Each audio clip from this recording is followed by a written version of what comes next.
Umat Tuhan, disilakan berdiri. Judul Jemaat 73 ayatnya yang pertama. Hai langit, pasanglah telingamu, dengar ucapanku, wahai bumi. Hai langit, pasanglah telingamu, dengar ucapanku, wahai bumi.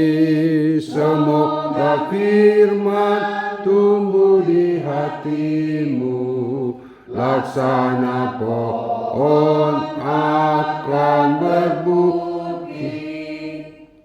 Secara responsorial berbalasan kita bacakan Kisah Para Rasul 9 ayatnya yang ke-9. Kisah Rasul pasal 9 ayat yang ke-19 sampai dengan ayat 31. Saulus dalam lingkungan saudara-saudara. Saulus tinggal beberapa hari bersama-sama dengan murid di Damsyik. Ketika juga yang memberitakan Yesus di rumah-rumah ibadat dan mengatakan bahwa Yesus adalah anak Allah. Semua orang yang mendengar hal itu heran dan berkata, bukankah dia ini yang di Yerusalem mau membinasakan barang siapa yang memanggil nama Yesus ini? Dan bukankah ia datang ke sini dengan maksud untuk menangkap dan membawa mereka ke hadapan imam kepala?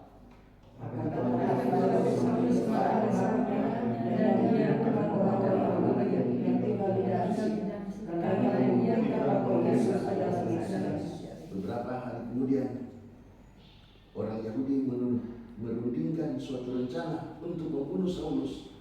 Tetapi mereka yang diketahui oleh Saulus, siang malam orang Yahudi membawa semua pintu gerbang kota supaya dapat membunuh dia. Sungguh pun demikian. Pada suatu malam murid-muridnya mengambilnya dan menurunkannya dari atas tembok kota dalam sebuah keranjang. Sesudah Yerusalem, Saulus mencoba mengagungkan diri kepada murid-murid, tetapi semuanya takut kepadanya karena mereka tidak dapat percaya bahwa ia tidak seorang murid.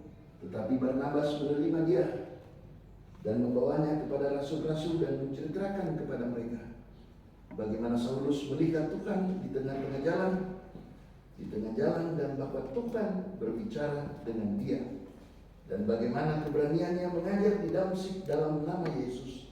Dan Saulus bersama-sama dengan mereka di Yerusalem dan mengajar mereka dalam nama Tuhan. Ia juga berbicara dan bersoal jawab dengan orang-orang Yahudi yang berbahasa Yunani, tetapi mereka itu berusaha membunuh dia.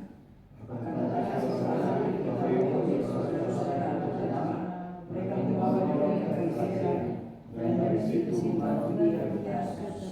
Selama beberapa waktu, jemaat di seluruh Yudea, Galilea, dan Samaria berada dalam keadaan damai. Jemaat itu dibangun dan hidup dalam takut akan Tuhan. Jumlahnya makin bertambah besar oleh pertolongan dan penghiburan Roh Kudus. Kemuliaan bagi Allah dan terpujilah nama Tuhan ketika sabda yang suci ini dibacakan di tengah umat yang sedang menyembah Tuhan. Umat Tuhan disilakan.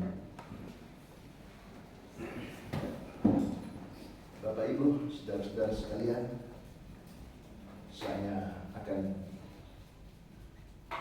doakan renungan ini agak cukup panjang sedikit karena saya merasa perlu untuk dalam sebuah pergumulan untuk menyampaikan renungan ini kepada kita sekalian. Sebelumnya saya mau mengatakan ada dua hal. Yang pertama, kita diingatkan dengan perkataan bahasa Latin ubi amor ibidolos, di mana ada perasaan cinta, sesungguhnya di situ ada rasa sakit. Cinta dan sakit adalah dua hal yang menyatu. Kedua, siapapun juga hidup, siapapun juga manusia yang hidup di dunia ini, selama dia hidup, maka dia akan mengalami masalah. Hidup dan masalah adalah dua hal yang tak terpisahkan, tetapi dalam pemahaman teologi Alkitabiah, di situ terletak hakikat sebuah perjuangan. Sekarang, dari narasi yang dipaparkan pada kita dalam Kisah Para Rasul 9 ayat 19 sampai 31, apa yang dapat kita pelajari? Yang pertama, saudara-saudara, ternyata dalam realitas bukan berarti setelah menjadi pengikut Kristus maka masalah itu tidak ada dalam hidup kita. Bukan berarti setelah berikrar dan berikhtiar untuk hidup di jalan Tuhan, maka jalan hidup kita tanpa kesulitan, tanpa tantangan, menghadang langkah, bahkan dijauhkan dari penderitaan. Sebab memang teologi kita bukanlah teologi kemakmuran yang lebih menekankan yang mengikut Kristus itu akan hidup di dalam kemakmuran. Saudara-saudara, perjumpaan yang dialami oleh Saulus dengan Yesus telah membawa dia kepada perubahan dan pembaruan dalam hidupnya. Di situ kita mengenal apa yang dinamakan di dalam hidup Saulus kemudian terjadi transformasi spiritualitas. Artinya bahwa bukan dia mengalami transformasi jasmania, tetapi seluruh karakter, seluruh mentalitas, bahkan kemudian iman mengalami pembaharuan. Ia menjadi manusia yang memiliki militansi, pengabdian yang tinggi dan sungguh-sungguh bagi kemuliaan Yesus. Karya pengampunan dan penyelamatan Yesus menggerakkan dia menjadi manusia yang responsif dan proaktif untuk menjawab panggilan ilahi. Pembaptisan yang dilakukan oleh Ananias di bawah pencerahan Roh Kudus kemudian memotivasi, memberi semangat untuk melayani. Perhatikan pada ayat 20 dikatakan rasa kalimat aktif. Ketika itu juga ia memberitakan Yesus di rumah-rumah ibadah dan menyatakan bahwa Yesus adalah anak Allah. Hal itu sebenarnya mau menegaskan kepada kita bahwa perasaan cinta yang mengkristal dalam pemberian diri, siap mengalami apapun demi Yesus. Kasih dan pengampunan ternyata dalam konteks ini benarlah apa yang dikatakan. Di mana ada cinta, di situ ada rasa sakit. Rasa sakit apa yang diderita oleh Rasul Paulus? Sakit itu adalah penolakan. Penolakan yang pertama secara eksternal, penolakan di luar lingkaran pelayanan. Ia hendak dibunuh oleh orang-orang Yahudi di Damsyik, ayat 23 dan 24. Karena dalam pandangan mereka Saulus adalah pengkhianat yang telah mengkhianati kita perjuangan. Yang kedua, secara internal, dia dicurigai untuk dibunuh. Secara internal, dia ditolak oleh jemaat Kristus Yerusalem, ayat 26. Dia dianggap sebagai mata-mata. Saudara-saudara yang dikasihi, ia ditolak berdasar pada masa lalunya yang hitam. Dan kalau mau jujur, bukankah ini sebenarnya sering terjadi dalam hidup kita? Begitu mudahnya kita menjatuhkan vonis dan menghakimi sesama, menganggap kita lebih baik dan benar ketimbang orang lain. Bagi Saulus, cinta pada Yesus membuat rasa sakit berupa penolakan itu, berupa ancaman pembunuhan, diterimanya dengan ikhlas dan tulus.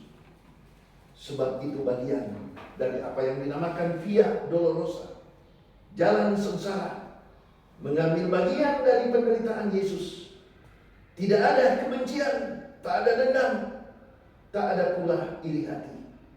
Berbeda dengan gaya manusia masa kini yang seringkali menekankan soal senang mulia orang pesusah, susah mulia orang pesenang.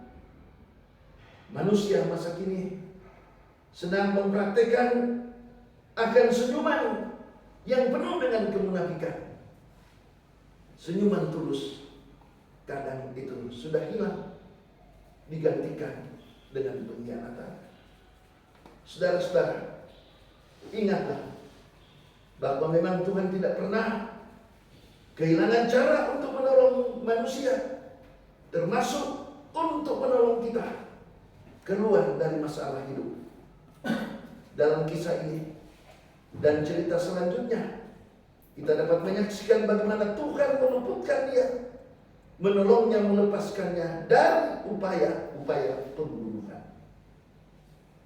Seringkali kita mengalami masalah, seringkali kita mengalami tekanan, beban kehidupan, dan jujur saja, terkadang mata jasmani kita hanya tertuju pada besar dan beratnya beban hidup kita.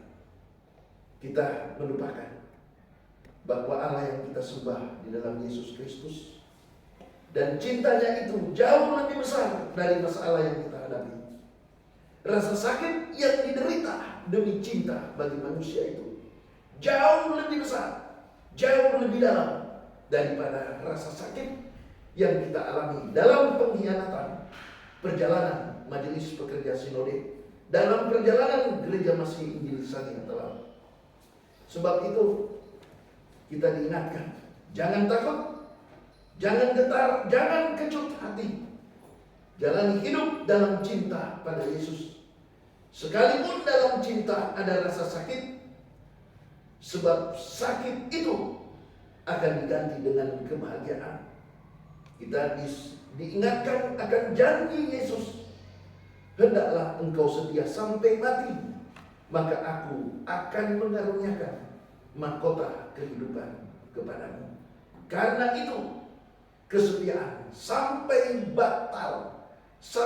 batas tapal akhir kehidupan harus dipatrikan di dalam diri ini. Amin.